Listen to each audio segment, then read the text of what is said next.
ಕಬೀರರ ನಿಜವಾದ ಜನ್ಮದಾತರು ಯಾರೆಂದು ಇಂದಿಗೂ ತಿಳಿಯದು. ಆದರೆ ಸಾಕಿದವರು ಮಾತ್ರ ತನ್ನವರಲ್ಲ ಎಂದು ಅಂದುಕೊಳ್ಳುವಂತೆ ಮಾಡಲಿಲ್ಲ.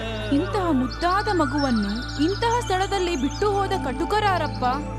ಇನ್ನೀಗ ಇವನು ಅನಾಥನಲ್ಲ, ಇವನು ನಮ್ಮ ಮಗ.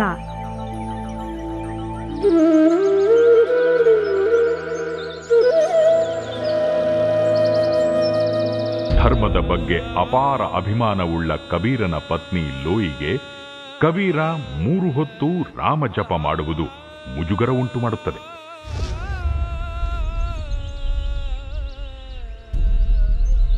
ಹೀಗೆ ಕಬೀರನ ನಿಷ್ಠೂರ ತತ್ವಗಳನ್ನು ಕೇಳುತ್ತಾ ಹಿಂದೂಗಳು ಮಾರು ಹೋಗುತ್ತಾರೆ.